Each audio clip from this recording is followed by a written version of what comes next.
This is Tuesday Talks with Alison Medina. She is the editor-in-chief of Design Retail Magazine. Ironically, I have some of the clippings of the magazine on our wall behind me. But this is a conversation about store formats of the future, and I'm really excited to have you joining this conversation because you guys are on the pulse of what everybody's doing, and so really excited to hear your insights of what you're excited about, what you've seen, who are the leaders out there, what do you think the future holds. So we're going to dive into all of that. And then, like I said, as people have questions, if you have questions, definitely ask them to us, and we'd love to answer them. So why don't we start? Why don't you just quickly, say hi to everybody and introduce yourself? Sure. Hi, everyone. Hello. This is my first Insta Live. I'm a rookie. My name's Alison. I'm the editor of Design Retail Magazine. I've been with this magazine now for 17 years, going on 18. Editor-in-chief for the last 10, I believe. So I've been busy. And my job is to track retail trends. That's what we do, to see what's happening out in the retail world, how design and innovation can live together to make better stores for us to shop in the future. And to do that, we study everything. I like to say our readers tend to be very siloed in terms of their deadline, their project, their channel of retail even.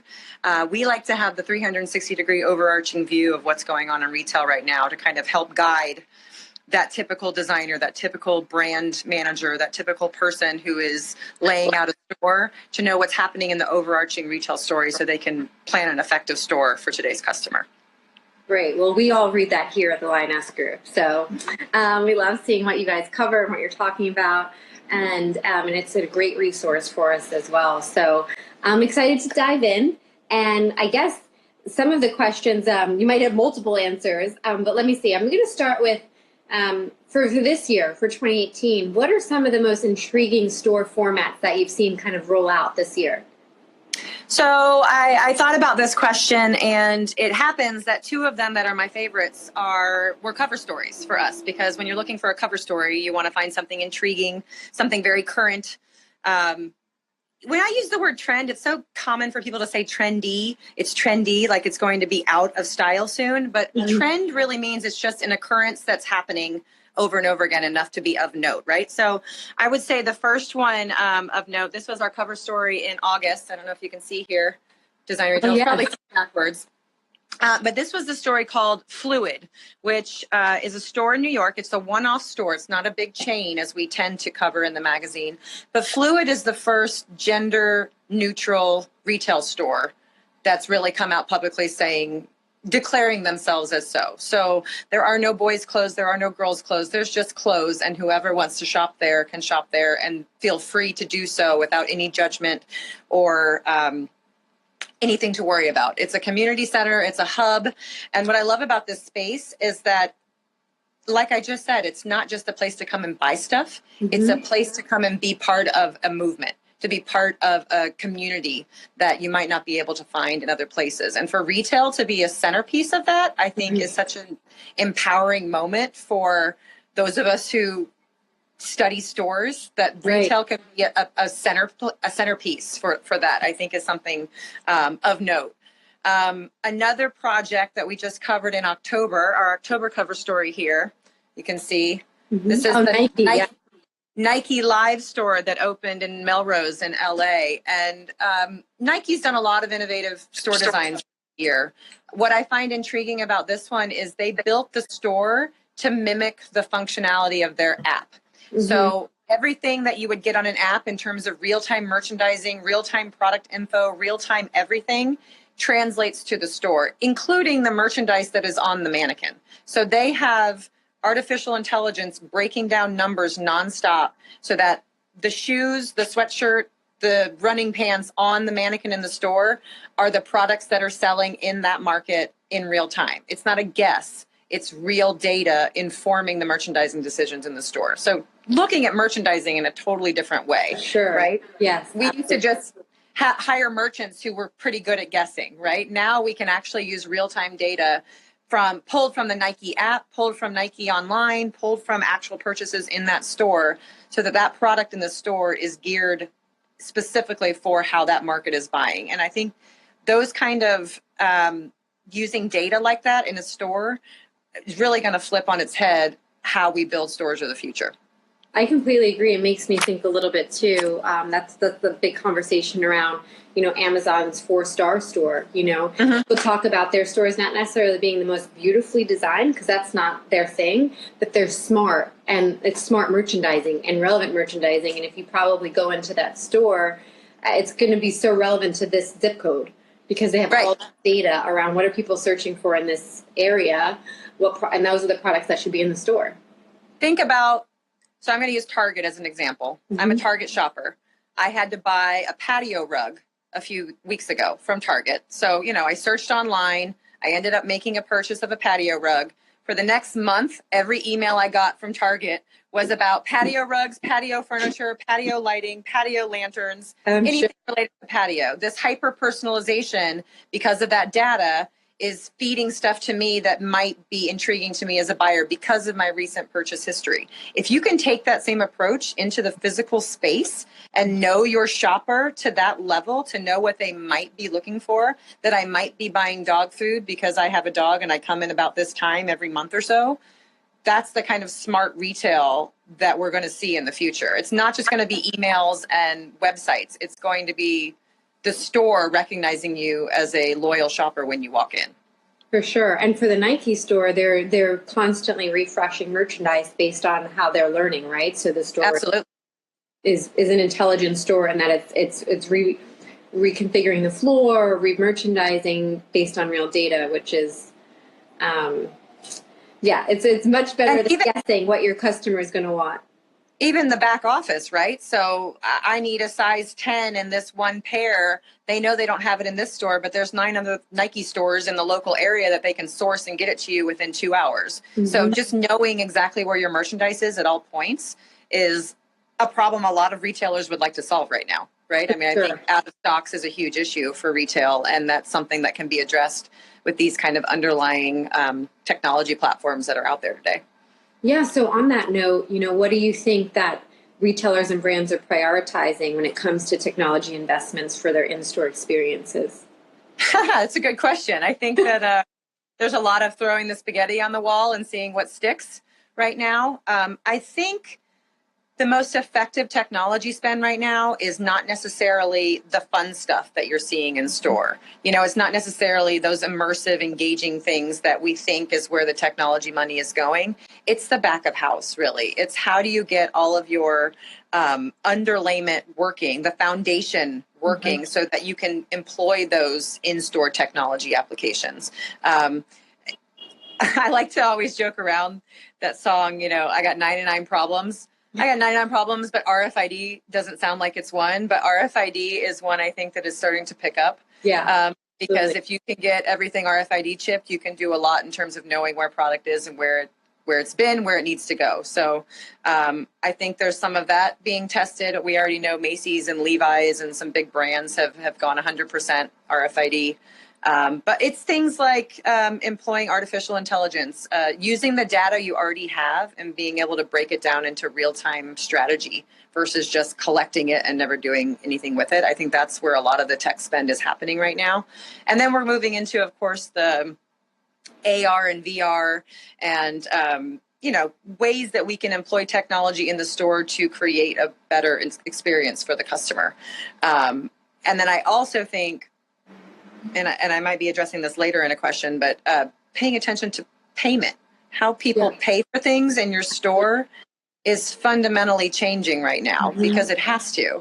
I mean, MasterCard has unveiled a thing called Identity Check, I believe it's called, where you can literally on your phone scan a barcode and then scan your face, literally take a selfie of your own face to approve that it's you, and you're paid. You're done. It's not a fingerprint. It's not a swipe. It's nothing. It's literally your own face. So facial recognition is happening. I was just going to say that facial recognition for loyalty too, right? Brands are doing that to register your face, and they know you come in, you're VIP, you shopped here before, here's what you like. Biometrics, all of this. I mean, you have to kind of pay attention to how customers are changing in order to conform how your store is going to change, right? I mean, do we really need 17 rows of cash register lines, queues, and only 3 employees working them in the middle of the day? Right. Maybe there's a better way to design that part of the store to better utilize the space and get people in and out quickly. Yeah. What I think is interesting is I talk about this, like technology only works well when it's furthering behavior that consumers are already open to and accustomed to. So I think a lot of these problems have existed, but you had some of the leaders in the space, like those who make smartphones, like Apple and Samsung and Amazon, and they push the needle because they open the world to what's possible. They make consumers accept the adoption of it. So now mobile payments feel intuitive to me because that's how I deal with Starbucks. I use Amazon Prime.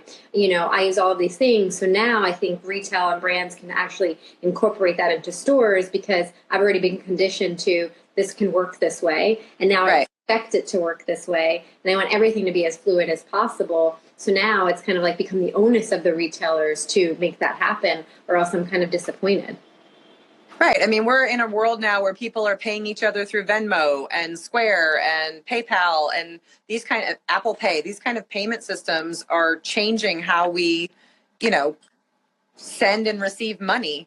And to have that fluidity in my personal life, to be able to pay my babysitter like that with literally a flick of my thumb, and then go to a retailer, and every different retailer has a different payment system with a different process and a different amount of waiting and a different, horrible sound beeping at me that I'm supposed to remove my card or not remove my card. These kind of friction, I think, could be fixed and probably will be in the very near future. Mm-hmm. Cool. So, so you talked about Nike, but who else do you think, like what retailers do you think are leading the path when it comes to retail tech integration? I like to pay attention to what Whole Foods Market is doing, not necessarily on the tech side in terms of their overall store layout, but because of the Amazon acquiring them, we're starting to see so much happen behind the scenes with what a grocery store can be, right? I mean, grocery is just tapping the surface in terms of online sales and buying online and picking up in store. I mean, everyone's still kind of in test mode, beta testing how and where this is going to work. But I like to watch what Whole Foods and Amazon is doing because I think the rest of the industry is also paying attention. Kroger has become a forefront leader in this. I mean, their click list works. It works. Walmart, Sam's Club, also doing all kinds of trials to see how they can get to that last store, how they're going to get that delivery to happen in the last minute. I personally just had an Instacart order come to my house from Costco yesterday. It's the best thing that's ever happened to me because you can't always get to Costco on a Monday, No, it's interesting to see like all these traditional retailers like really investing in innovation, creating their own in-house labs, acquiring fast-growing tech startups, and really integrating into their system to do all the things you're talking about: payment, shrinking the last mile, reserve online, pickup in store, curbside pickup, everything that just feeds into our on-demand living. For the instant society, where there's no patience for waiting anymore. It has to happen now, right? And I think you made a good point. The acquisitions that are happening right now, these tried and true retailers don't necessarily know how to move the ship fast enough to keep up with the customers. So they're acquiring these guys like Shipt, who can make Target a better steward to their customer because they can get them to them quickly. And we're seeing that across the board with several different retailers hiring these young, small, entrepreneurial shipping companies that can get things to their customers quicker. Another one I'd like to point out, there's a word I've been using a lot in my trend talks: servicification, the servicification of retail. So how do I differentiate my brand from every other brand out there? Well, I love what Petco has done with their new Pet Coach model, which is it's a pet store. It's a veterinarian's office. It is a dog and cat groomer. It is where I can get prescriptions and pick up dog food. And even word on the street, I've heard they're planning to put in kitchens where they will like cook vegan meals for your pets. So now you're not just a store, you're another part of my life. You're a part of my existence as a believer in animals. So adding services to the platform, another great example, Nordstrom Local. You know, Nordstrom is a department store. It's a great department store, but Nordstrom Local is taking maybe the best parts of a department store of I just need quality apparel and I need someone to help me find it and get it to me without the fuss, you know? So that service level of having this personal shopper, I go to Nordstrom Local, there's no product there to take home with me, but I can try on whatever I want. I can have a glass of wine, a cappuccino, and when I get home, my packages are all bundled up and sitting on my doorstep. I mean, that kind of thought process from these heritage brands, if you will, is really starting to make other retailers open their eyes and think about how they could be doing things differently. Yeah, for sure. I mean, Walgreens and Glam Squad, right? Yeah, sure.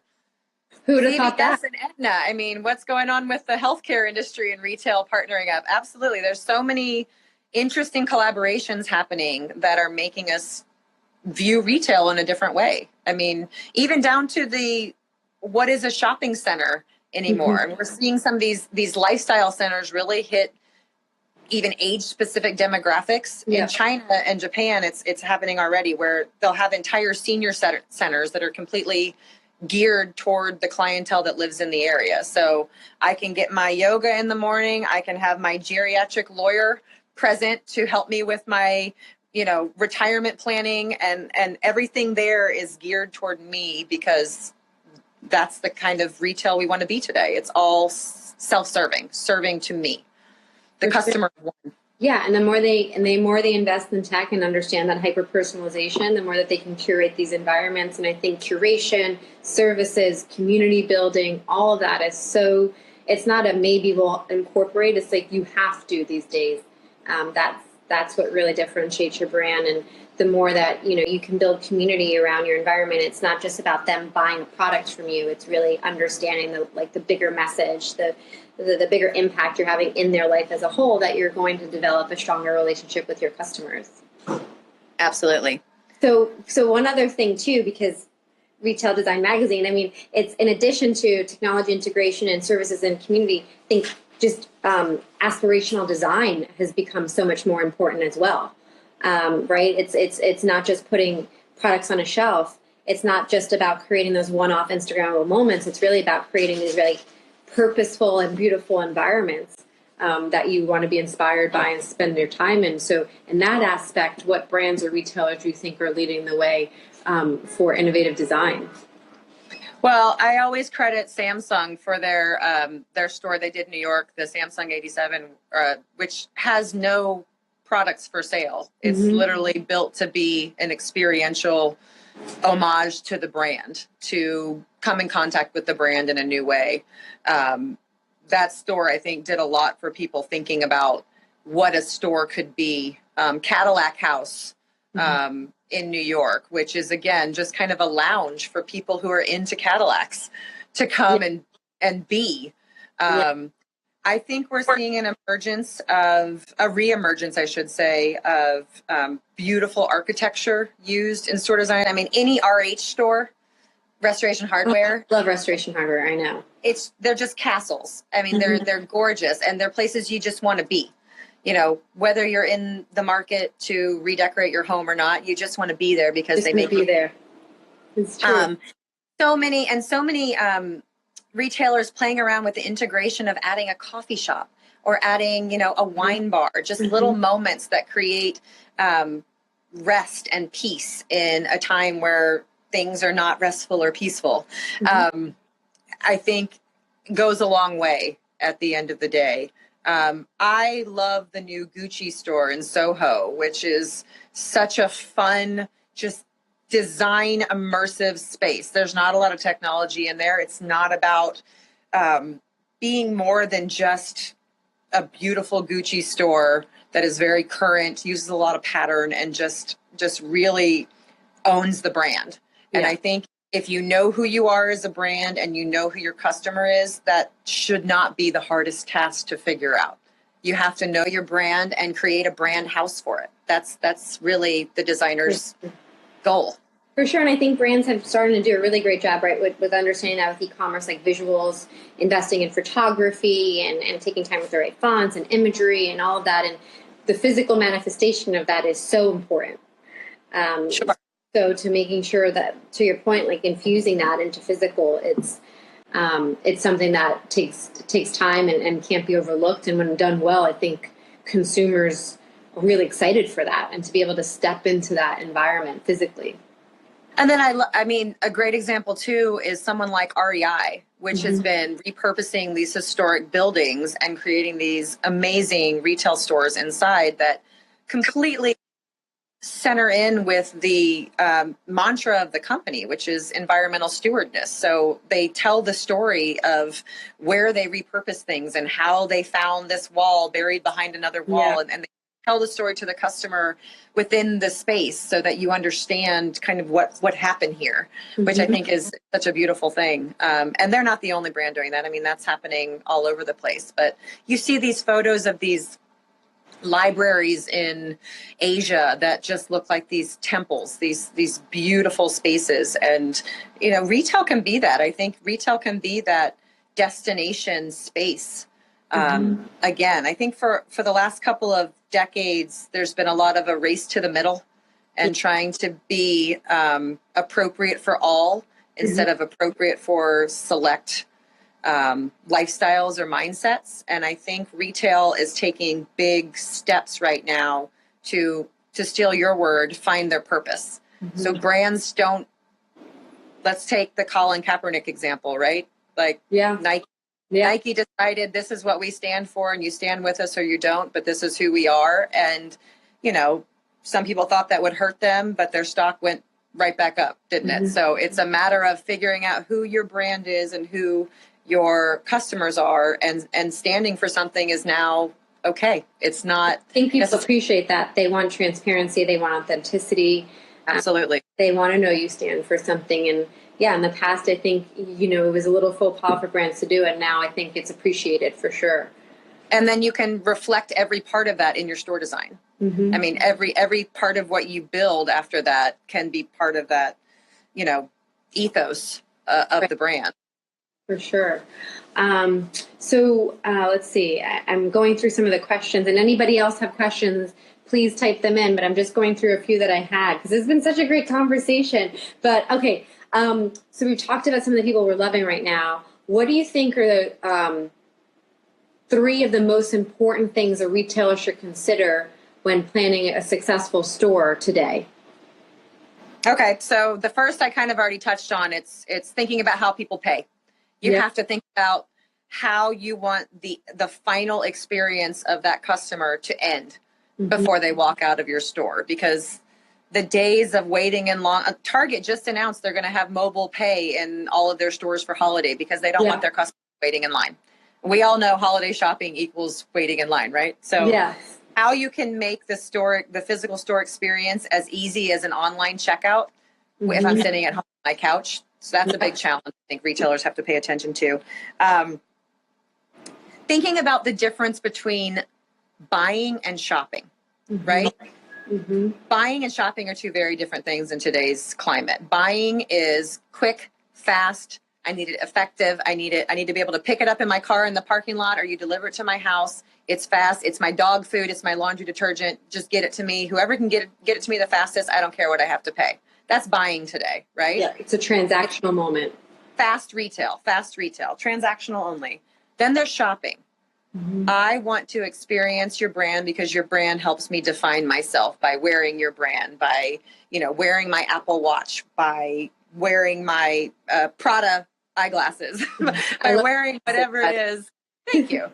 By wearing or being or whatever it is. Maybe it's, you know, your yoga gear, or your brand is a part of my life and it makes me happy, and I want to satiate myself in every part of it. That's that slow retail that I think we got away from for so long, that is really starting to come back. That slow shopping experience where I can really have a sticky moment with a brand. So I think retailers just have to understand the difference. You need to create the buying moments and you need to create the shopping moments, and you need to make sure that you have both. You can't have the shopper who wants to be with you if you don't also have the buying moments, right? If you can't get things to them quickly and easily without friction at all. So that's number 2. And then number 3, I would just think about adding a layer of human to your stores again, a layer of analog, if you will. So for every piece of technology that you invite into your store, you've got to balance it with an equal or greater amount of human, whether it's more sales associates on the floor to answer questions face to face, whether it's more visual merchandising to bring storytelling into the space, whether it's art, whether it's immersive design, whatever you're doing, whether it's architecture. So bring the human connectivity into the store so that you're not just white walls, shiny technology and products, because that's not going to work for today's shop. Look at the Apple Chicago store that just opened on the river. Incredible piece of architecture, right? From glass to ceiling. They've always been good at that, for sure. Right. And you just want to be there. You want to sit there and you want to be part of this space. And it has, whether I'm buying a watch today or not, I'm here because this is an amazing human moment for me. So I think that's just the only thing. You can spend millions of dollars on technology and put it into the store, but if it doesn't have a layer of connectivity, the store is going to fall flat at the end of the day. For sure, for sure. And then my last question is, you are starting to see that line blur. So as you know, we've always specialized in pop-up stores, and we've had some good clients go from pop-up to permanent. And people always ask, do you think pop-ups are here to stay? But to me, I think pop-ups have almost influenced permanent. Mindset towards creating these targeted stories. And so how have you seen the pop-up, the growth of pop-ups impact how people approach permanent? So that's a great question. I think we have to start with the mobile device, right? The mobile device, I'm throwing you a curveball here. The mobile device is what has made e-commerce and brick and mortar, it's the glue that holds the two together, right? Otherwise you were at home on a computer or you're in the store with your wallet. Now we've got a mobile device, everything has to be connected, right? Pop-ups in the same thought process allow a level of experimentation that you can't get from a 5-year store lease, right? You can take risks that you can't take with a permanent leasing space. However, now we are seeing permanent spaces adhere to the pop-up mentality, if you will. It might not be the entirety of the store, but maybe they have a special space where they bring in pop-up vendors or a corner of the store that gets completely outfitted, once every 3 months with new designs, new products, new local vendors, et cetera, et cetera. I think this culture of experimentation that is starting to happen in retail, pop-ups had a lot to do with it. And I personally, every holiday when I'm in New York, I literally make a pop-up map of all the different New York pop-ups that I want to hit while I'm there. And just last year alone, we went to the Yankee Candle pop-up. That was a fun one. You're kind of like, why the heck is Yankee Candle doing a pop-up in New York? Sure. But it was so much fun. It was all of these rooms with different Instagrammable moments. It's marketing at its finest. You're using your phone to take a picture and glue all these pieces together. And honestly, I didn't buy a Yankee Candle at the pop-up, but the next time I was at the store and passed them, I smelled a couple. And I actually, it took me back and I did buy one. Yeah, it's a different connection with you and the brand, right? And that's what's important. Right. I also, same day, within an hour, I went to the Pornhub pop-up in New York. That's a different experience from Yankee Candle. For research, and totally different set of rules, right? This is an online community trying to sell memberships. But they had product there for sale and they had experiential moments. There was a phone in the back, a pay phone where you could pick up and listen to some woman yelling at me very loudly. Like, I don't know, she was either in pleasure or pain, I'm not sure. But totally different set of circumstances, right? But memorable. Like Yeah. every time I've been in any kind of circumstance asking about pop-ups, I bring up this store because it was just a moment, you know, it was a moment. It was tastefully done, extremely tastefully done. But it gets headlines and it gets people to come in and experience a brand in a new way. And I think that's why pop-ups are great, because everyone's trying to experiment right now, and it gives you an avenue to do it in a short-term way. Absolutely.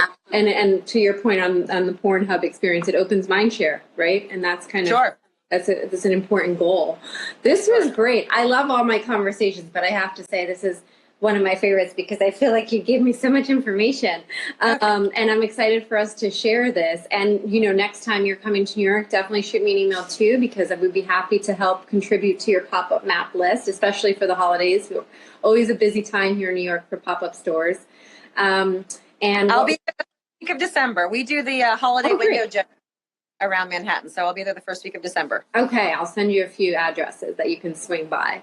Thank you. Well, this is great. And so this will live for the next 24 hours on our Insta Live. And then also we will edit it and add it permanently to our website. So I will make sure to send you the link. And to everybody that joined, thanks for joining. This was great information.